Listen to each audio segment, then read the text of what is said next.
McQueen!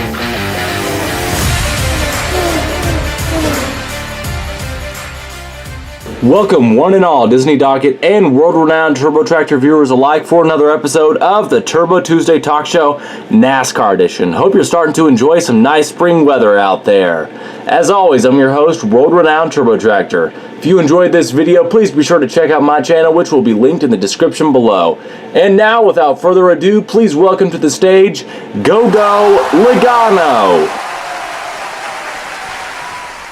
Gogo, how are things going with you? Things are going okay, Turbo Tractor. I've watched all of your other interviews with all the rest of the racers. This seems like an okay show. Well, thank you. Glad you think so. And now you're on it. Yes, I am. I saw a lot of the other racers on the interviews had this motor oil here, but they weren't drinking it. It is okay to drink, right? Or is it just for display? No, it's all yours. I'm not sure why the other racers don't really take advantage of it, but it's good stuff. Oh, well, don't mind if I do then.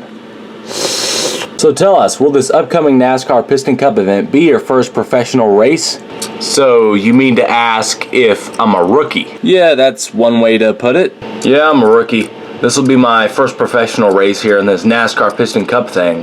From there, I'll have an ongoing sponsorship with Fiber Fuel. But I'm not entering with the mind and body of a rookie by any means. I'll have you know, I've taken racing seriously ever since I was 8 years old. Spent every spare minute I could find to get better at racing, setting faster times, and now my chance has come to make it official. Interesting. So then, you've always had big ambitions to become a Piston Cup racer then, huh? Indeed I have. Well, how did you practice racing ever since you were, as you said, only 8 years old? Well, there was a bunch of empty fields outside my parents' garage. I went out there and measured out an oval track to practice on one day, and that's been my place to train for my entire life. In fact, I even did some laps out there last evening. Wow, so as a little 8-year-old, you went out there and made yourself your very own dirt track. Yes, sir. I don't recall being more proud of any little accomplishment in my life. What did you do from there? Did you just start racing? Just started racing. Did you have any idea what you were doing? I mean, did you just say, okay, I'm gonna race now that I've got my track, and then just take off racing as a little 8-year-old car out there? Just start racing. It sounds funny, doesn't it? But that's exactly what I did, yeah. And it's all I needed to learn when to turn, when to, let off the gas, when to brake a little, when to slide. I learned it all out there on that homespun dirt track of mine. That's very impressive, Gogo. Sounds like by the time you were 15 or so, you would have been way ahead any of the new Piston Cup recruits of the day. After lots of trial and error, yeah, perhaps I was. We will be right back after this message. Hey there, race fans, I'm Bubba Wheelhouse, Piston Cup Racer number 23, and if you tried Torqueberry Juice, if not, what are you waiting for? Torqueberry Juice has become the customary refresher for Piston Cup racers and the most loved soft drink worldwide. Torqueberry Juice comes in 5 savory flavors, including lemon, grape, watermelon, orange, and the original Torqueberry Juice flavor, which is like no other. You won't believe it until you've tried it. Pick up some Torqueberry Juice today to celebrate with friends or on your own. There's plenty of celebration in a can of Torqueberry Juice.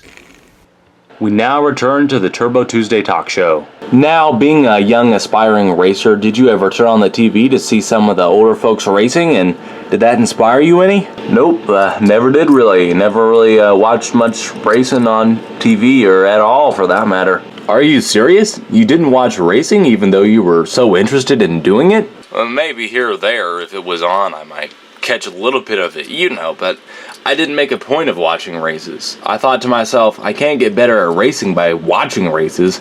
I got to actually be racing. Now I know you can learn a thing or two from watching a race, but back then all I wanted was to be a racer myself. I wanted to get out there and do it. I didn't want to just watch some race on TV. What a crying shame. You could have had the privilege of growing up watching the best racer of all time, Lightning McQueen, on TV and been so inspired and want to be just like him because he's the best racer of all time. But no, you didn't. You missed out on growing up watching Lightning McQueen. No one wants to say they've missed out on that. Well, alright, so I didn't watch Lightning McQueen. What's it to you? Oh, that's just Mater. He does that from time to time. I wouldn't worry about it. What a poor soul. Never did get to see Lightning McQueen. Never did get to see him go through that crash and stick his tongue out and all that. What a poor soul. Well, anyways, when you put it like that, I guess it kind of makes sense that you didn't watch TV all that much. I would have assumed that watching racing on TV was what got you interested in doing it, but I stand corrected. What inspired you to be a race car then? Well, believe it or not, I came across a newspaper clipping that inspired me. I still have it somewhere.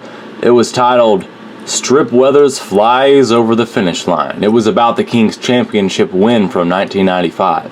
It was only about a paragraph long or so, newspaper clipping, but that's what made me want to be a racer. That's the first thing that put the thought in my head that Gogo Logano, you need to grow up and you need to race. Oh, well, that's really cool.